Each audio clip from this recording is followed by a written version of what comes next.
Hey, what's going on, guys, and welcome back. So with Pokemon Scarlet and Violet officially being out, we can finally take a look at the starter evolutions for Sprigatito, Fuecoco, and Quaxly, as for the first time in a while, they didn't actually show us middle stages in official promotion. That said, in this video, we're going to do more than just look at them. We've already done that in our every Gen 9 Pokemon video, but instead we're also going to be discussing their designs, my thoughts on them, their stats, evolution requirements, hidden abilities, etc. So with all that being said, sit back, relax, and let's dive in.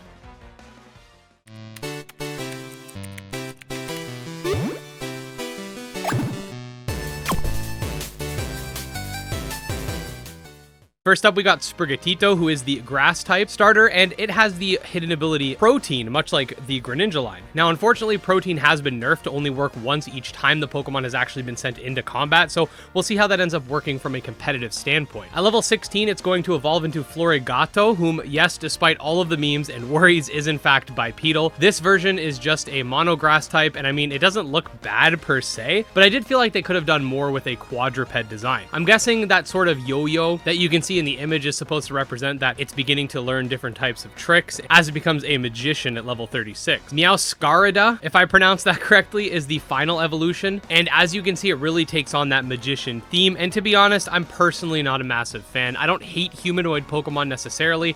I mean, Blaziken looks absolutely dope, but I do feel like they're trying too hard to make them not just humanoid, but human-like in the more recent generations. This was a big reason why I wasn't a fan of the Gen 8 starters, and in some cases, I do think they do a good job, like in Gen 7 with Decidueye, but in this case, I think they missed the mark. That's just my opinion though. If this is something you like, no hate from me. It gains a dark type, making it a grass dark dual type, and as you can see from its stats, it's speedy with a higher physical attack rather than special. It's almost like a physical version of Greninja. Next up, we have the fire line, starting with Fuecoco, whose line has received the unaware hidden ability, which if you didn't know, essentially stops it from taking boosted hits. It evolves into Crocalor at level 16, which let me just say, not a fan of this either. I literally said that I bet they're going to add a Sombrero Pokemon somewhere, because while the game is inspired by Spain and sombreros are from Mexico, the game's clearly taking inspiration from not just Europe, and Pokemon likes to be really gimmicky with their designs. I think the reason I tend to have a lot of issues with some of the newer Pokemon designs is because of that sort of gimmickiness, if that makes sense. And again, back to Gen 8, I didn't like the final forms because one of them had a drum kit, which was a hard gimmick.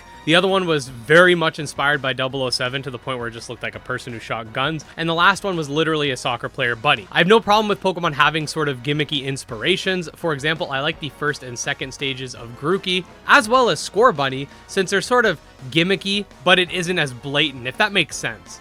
Anyways, apparently that's an egg on its head, so there's that. It'll then evolve at level 36 into Skeledirge, the fire and ghost type. This isn't my favorite starter from all generations, but definitely is my favorite from this generation. It's kind of funny because this is the one that becomes quadruped while its first form was bipedal, and the vice versa happened to that regarding the grass starter. I feel like they could have kept the grass starter quadruped and kept Fuecoco bipedal and it would have been just fine. I do like its design though. I'm not complaining because this is the first quadruped we've had in actually a few generations. You can see from its stats, it's also quite bulky and has a respectable special attack to boot. Finally, we have the water type starter Quaxly, whom has the hidden ability Moxie, which, I mean, come on, you know what that does. Every time you kill something, your attack goes up. It evolves at level 16 to Quaxwell, which begins its transition into kind of looking like a person. We're not quite there yet, but trust me when I say it's coming. Then at level 36, it evolves into the water fighting type Quaquaval, if I said that correctly, which, to be honest, isn't as human-like in my opinion as something like the Gen 8 starters minus Rillaboom, but nevertheless, I would have personally liked if they made it maybe a little beefier and actually focused on some type of kicking martial art since it's a fighting type. I know it's supposed to be the dancer Pokemon, which I mean, besides Capoeira, I don't really see that fitting into the fighting type. It started out as sort of like this Navy cadet looking thing and just completely switched up into a dancer. It's very possible I'm missing some sort of deep-seated inspiration, but I think a water fighting soldier bird would have been much cooler.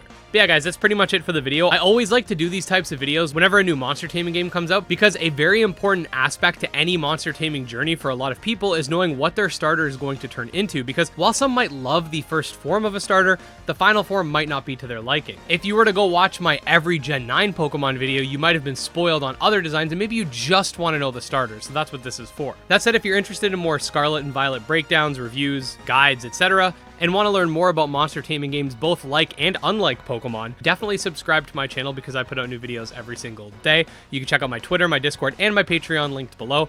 Special thanks to the patrons, especially Jim Hamilton, Dro Ghost, Dark Persona, and Exodus, and we'll see you guys next time. Peace.